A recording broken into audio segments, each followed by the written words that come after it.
Hello friends, तो कैसे हैं आप सभी। आज हमारे पास एक नया टॉपिक है, वो है अयस्कों का सांद्रण, कैल्सिनेशन और रोस्टिंग।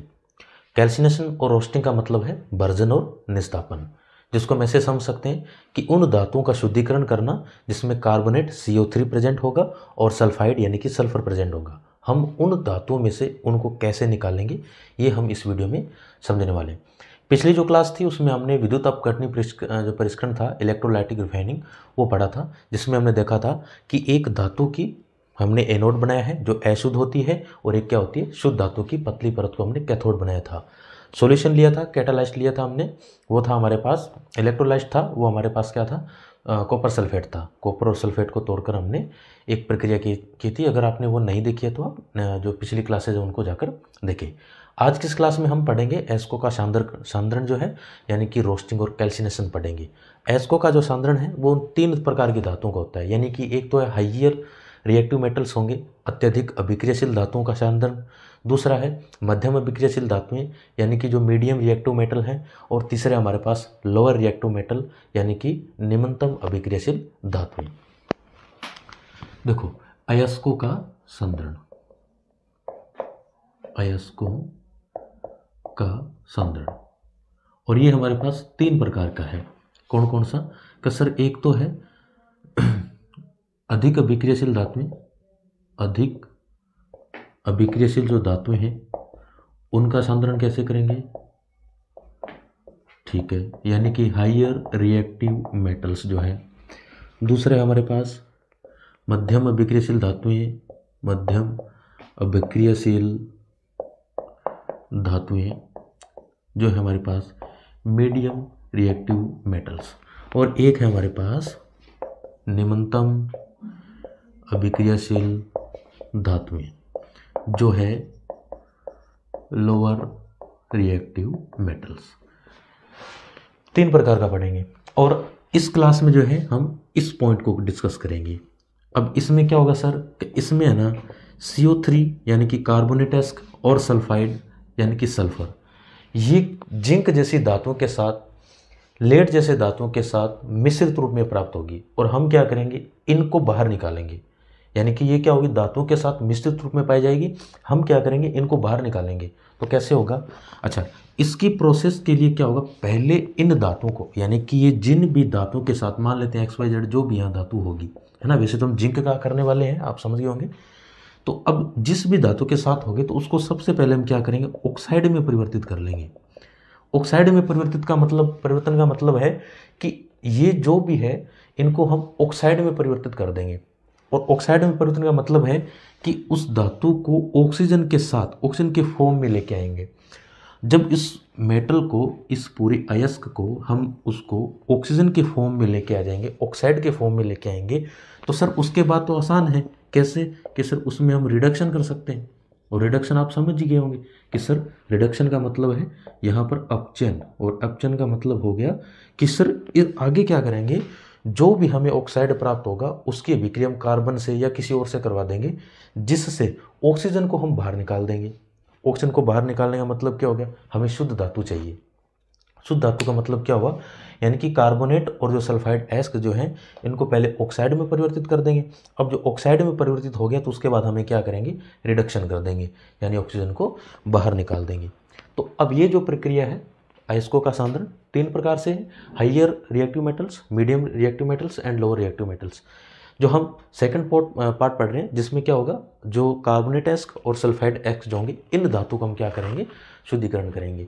और इसमें भी क्या होगा, इनको 2 प्रोसेस लेके आएंगे, पहले तो ऑक्साइड में परिवर्तित कर देंगे, और ऑक्साइड के बाद इसका क्या कर देंगे, रिडक्शन कर देंगे, और हमें जो है क्या प्राप्त हो जाएगी, धातु प्राप्त हो जाएगी। तो देखो बच्चों, सबसे पहले ये जो कार्बोनेट एस्क जो हैं और जो सल्फाइड एस्क हैं, सल्फाइड एस्क को जो हम शुद्धिकरण करेंगे उसे हम कहेंगे रोस्टिंग, यानी कि भर्जन।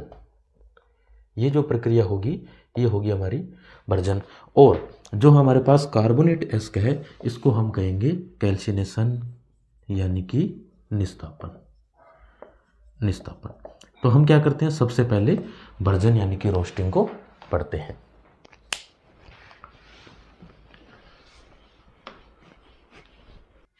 तो देखो बच्चों, अब क्या है, हम रोस्टिंग की प्रोसेस समझेंगे। तो रोस्टिंग की प्रोसेस क्या है, भर्जन के अंदर उन धातुओं का शुद्धिकरण किया जाता है जो क्या होती है, हमें सल्फाइड एस के रूप में प्राप्त होती है। सल्फाइड एस का मतलब है कि वो सल्फर के साथ में प्राप्त होती है। उनको परिवर्तित करने के लिए हमने क्या किया है, इनको सबसे पहले अधिक ताप पर गर्म किया जाता है। यानी कि भर्जन जो अभिक्रिया है या रोस्टिंग जो प्रोसेस है, इस प्रोसेस में हमें जो मेटल मिलेगा, जो एस्क मिलेंगे, वो हमें सल्फर के साथ मिलेंगे, यानी कि ये सल्फाइड एस्क होंगे। इन सल्फाइड एस्कों को शुद्धिकरण किया जाता है, जिसमें पहली शर्त क्या लागू होती है कि इनको जो है अधिक ताप पर गर्म किया जाता है, यानी कि इनको टेम्परेचर जो है बहुत अधिक दिया जाता है, बहुत हाई टेम्परेचर पर इनको गर्म किया जाता है। दूसरा क्या होता है कि इसमें क्या होगा, ऑक्सीजन की उपस्थिति में होगा। क्योंकि अब आप कहोगे सर ऑक्सीजन की उपस्थिति में होने का मतलब क्या, क्योंकि बच्चों जो कैल्सिनेशन था ना, जो हमारा निस्तापन है, जो हम आगे पढ़ेंगे अभी, उस निस्तापन में ऐसा कुछ नहीं है, क्योंकि निस्तापन को डायरेक्ट गर्म किया जाएगा, उसमें हम किसी भी प्रकार की ऑक्सीजन से अभिक्रिया नहीं करवाने वाले।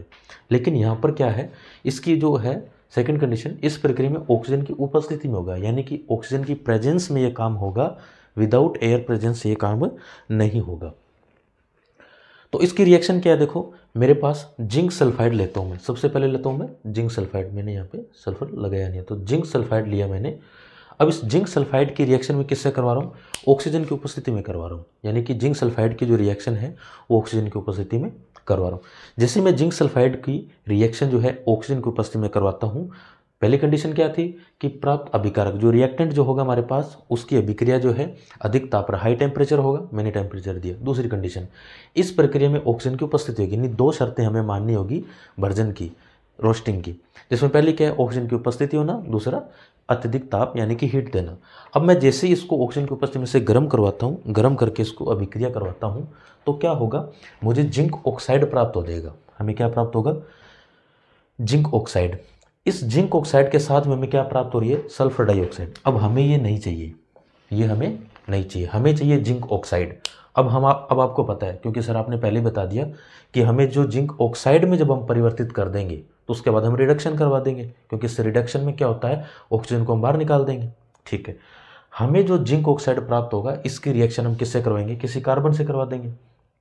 प्राप्त जिंक ऑक्साइड की विक्रिया कार्बन से करवाने पर, जैसे ही हम इसके विक्रिया कार्बन से करवाएंगे तो ऑक्सीजन जो है यहाँ वो क्या हो जाएगी, रिडक्शन हो जाएगी, निकल जाएगी यहाँ से, और वो क्या बन जाएगी, CO, कार्बन डाइऑक्साइड गैस बन गई। हमें क्या चाहिए थी, जिंक धातु चाहिए थी। और इसी प्रक्रिया को क्या कहते हैं, रोस्टिंग या भर्जन कहते हैं। यानी कि सीधी सी क्या है कि सर भर्जन वो प्रक्रिया है, वो प्रोसेस है जिसमें क्या होगा, उन धातुओं का शुद्धिकरण किया जाता है जो सल्फाइड एस्क के रूप में प्राप्त होती है, यानी कि ये सल्फर के साथ मिश्रित रूप में प्राप्त हमें होती है। फिर इनमें क्या होता है, जो सल्फाइड एस्क होंगे उनको हम हैवी टेम्परेचर, उसको अत्यधिक ताप देंगे। उसके बाद सेकंड कंडीशन क्या है कि सर ऑक्सीजन की प्रेजेंस में होगा, ऑक्सीजन की उपस्थिति में हम क्या करेंगे, इस अभिक्रिया को करवाएंगे। जैसे ऑक्सीजन की उपस्थिति में और हाई टेम्परेचर जब हम इसे देंगे तो हमें क्या प्राप्त होगा, जिंक ऑक्साइड प्राप्त हो जाएगा। इस जिंक ऑक्साइड से, अब आपको पता है कि सर जब जिंक ऑक्साइड आ गया ना तो हम इसको रिडक्शन करवा देंगे। हमें चाहिए क्या, हमें मेटल चाहिए, हमें जिंक धातु चाहिए, हमें मेटल ही तो प्राप्त करना है, क्योंकि हम शुद्धिकरण पढ़ रहे हैं। तो मेटल को प्राप्त करने के लिए इस ऑक्सीजन को हम रिडक्शन कर देंगे, तो प्राप्त धातु की अभिक्रिया किससे करवाएंगे, हम कार्बन से। जैसे ही हम कार्बन से इसको रिएक्ट करवाएंगे, हमारे पास रिएक्टेंट क्या है, जिंक ऑक्साइड, और जैसे ही कार्बन से उसको रिएक्ट करवाएंगे तो हमें क्या प्राप्त हो जाएगी, जिंक धातु प्राप्त हो जाएगी। और हमें कार्बन डाइऑक्साइड गैस वैसे ही नहीं चाहिए, हमें क्या चाहिए थी, जिंक धातु चाहिए थी। तो जो शुद्धिकरण जो था, जो हमने जो मीडियम जो पढ़ा था, मध्यम जो अभिक्रियाशील धातुएं थी, मीडियम रिएक्टिव मेटल जो थे, उसमें दो प्रोसेस थी कि सर एक तो रोस्टिंग था जो वर्जन है, एक कैल्सिनेशन था, और उसमें आपने बताया कि उसको ऑक्साइड में परिवर्तन कर दो, फिर उसका रिडक्शन करवा दो।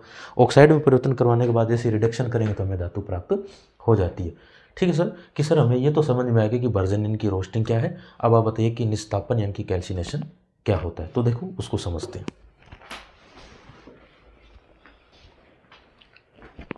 तो बच्चों अब क्या है, सेकंड पॉइंट है हमारे पास कैल्सिनेशन यानी कि निस्तापन। हमने इसमें क्या किया, कुछ फॉर्मेट चेंज किए, फॉर्मेट वही है, कुछ टॉपिक जो है हमने इसमें हटाए हैं, यानी कि वही लिखा हुआ है, कुछ चेंज हमने किया है, अभी बता देते हैं। उसमें क्या था, जो वर्जन था हमारा, रोस्टिंग जो था वो क्या था, ऑक्सीजन की उपस्थिति में होता था, हमने अनुपस्थित कर दिया। दूसरा, उसको भी अधिक ताप पर गर्म किया जाता था, इसको भी अधिक ताप पर गर्म किया जाता है। वर्जन जो था वो सल्फाइड एस्को का सांद्रण होता है, जो सल्फाइड एस्को होंगे वो होंगे, लेकिन यहाँ पर हमने क्या कर दिया, कार्बोनेट एस्क कर दिया। तो निस्तापन क्या होगा, जो मीडियम जो रिएक्टिव मेटल्स जो हैं जिनका हमें शुद्धिकरण करना है, उसके अंदर हमारा सेकेंड पॉइंट है कैल्सिनेशन, निस्तापन। और कैल्सिनेशन कैसे किया जाता है कि सर इसमें जो भी मेटल होगा ना वो क्या होगा, कार्बोनेट एस्क के रूप में होगा। हमें ये कार्बोनेट निकालना है, उसमें से इस कार्बोनेट को बाहर निकालना है, कार्बोनेट एस्क के रूप में होगा। अब इसकी प्रोसेस क्या है सर, दो शर्तें वही कि सर एक तो ये कि इसमें टेम्परेचर हैवी चाहिए, इसको अधिक तापमान पे गर्म करेंगे। दूसरा, इसके ऑक्सीजन की क्या अनुपस्थिति है। ऐसा क्यों सर, बिकॉज यहाँ देखो, यहाँ पर CO3 है, यानी कि ऑलरेडी यहाँ पर क्या है, ऑक्सीजन है, तो हमें यहाँ पे ऑक्सीजन के साथ रिएक्ट करवाने की आवश्यकता नहीं है। वर्जन में क्यों आवश्यकता थी सर, क्योंकि वहाँ पर क्या था, हमारे पास जिंक सल्फाइड था, इस सल्फर को निकालने के लिए हमने क्या किया था, ऑक्सीजन की रिएक्ट करवाई थी, इसलिए हमने ऑक्सीजन की रिएक्शन करवाई थी। लेकिन यहाँ पर देखो ऑलरेडी है, तो जैसे हम गर्म करेंगे तो हमारे पास क्या हो जाएगा, जिंक ऑक्साइड प्राप्त हो जाएगा। प्लस में जो CO3 है वो क्या होगा, एक तो ऑक्सीजन इधर आ गई और दो ऑक्सीजन इधर आ गई, यानी कि टोटल 3 ऑक्सीजन, कार्बन का कार्बन। तो इस प्रोसेस में क्या है कि सर इसमें क्या होगा, हैवी टेम्परेचर चाहिए, ऑक्सीजन नहीं चाहिए। यहाँ पर ऑक्सीजन की क्या है, अनुपस्थिति है, हमें यहाँ पर ऑक्सीजन नहीं चाहिए। वहाँ ऑक्सीजन की प्रेजेंस थी, यहाँ पे एब्सेंस है या अनुपस्थिति है। यहाँ क्या होगा, जैसी ऑक्सीजन की अनुपस्थिति में हम इसको हैवी टेम्परेचर देंगे, अधिक तापमान देंगे, तो ये क्या होगा, जिंक कार्बोनेट टूटेगा और हमें जिंक ऑक्साइड दे देगा। इस जिंक ऑक्साइड की अभिक्रिया किससे करेंगे, सेम टू सेम किससे करेंगे, कार्बन से। क्योंकि सर आपने पहले ही बता दिया था कि पहले हम इसको क्या करेंगे, ऑक्साइड में परिवर्तित करेंगे। पहले हमने क्या करेंगे, देखो जो CO3 था और जो सल्फर था, इसको हमें क्या करना है, सल्फाइड जो है इसको हमें पहले तो ऑक्साइड में बदल देना है, ऑक्साइड में। तो आप देख सकते हो हमने इसको ऑक्साइड में बदल दिया। अब जो ऑक्साइड होगा इसे हम क्या कर देंगे, रिडक्शन कर देंगे। रिडक्शन अभिक्रिया आपने पढ़ी थी चैप्टर फर्स्ट में, लास्ट ऑक्सीडेशन और रिडक्शन। तो हम यहाँ क्या करेंगे, ऑक्सीजन निकाल देंगे। अब हमारे पास जो है जिंक ऑक्साइड प्राप्त हुआ। अब रिडक्शन यानी कि ऑक्सीजन को कैसे निकालेंगे कि सर जैसे कार्बन से रिएक्ट करेंगे तो कार्बन और ऑक्सीजन की अभिक्रिया करेंगे और CO2 हमें कार्बन डाइऑक्साइड गैस मिलेगी, तो ये बाहर निकल जाएगी। अब हमारे पास बचा क्या, जिंक बचा है, और यही हमें चाहिए था। तो एक बार फिर रिपीट कर देता हूँ, कैल्सिनेशन यानी कि निस्तापन कौन सी अभिक्रिया है कि सर इसके अंदर जो है उन धातुओं का शुद्धिकरण किया जाता है जो हमें कार्बोनेट एस्क के रूप में प्राप्त होती है, कार्बोनेट एस्को के रूप में प्राप्त हो जाती है। इसकी दो ही शर्तें हैं, शर्तें तो इसकी तो वैसे एक ही है क्योंकि ऑक्सीजन तो अनुपस्थित है। पहली शर्त हम इसको मान लेते हैं कि प्राप्त अभिकारक जो है, जो हमें रिएक्टेंट लिया है उसको हैवी टेम्परेचर, तापमान अधिक देंगे। दूसरा, ऑक्सीजन की अनुपस्थिति होगी। अनुपस्थिति क्यों होगी, क्योंकि सर ऑलरेडी यहाँ पे क्या है, CO3 है, कार्बोनेट, तो हमें ऑक्सीजन नहीं चाहिए। हमें क्या प्राप्त हो गया सर, जिंक ऑक्साइड प्राप्त हो गया, प्लस में carbon dioxide gas. Carbon dioxide gas वैसे भी एनवायरनमेंट में चली जाएगी, हमें क्या चाहिए, जिंक ऑक्साइड चाहिए। इस जिंक ऑक्साइड की रिएक्शन हम किससे करवा देंगे, कार्बन से। क्यों, क्योंकि सर आपने बताया था कि रिडक्शन करवाना है, जैसे रिडक्शन करवाएंगे तो ऑक्सीजन निकल जाएगी।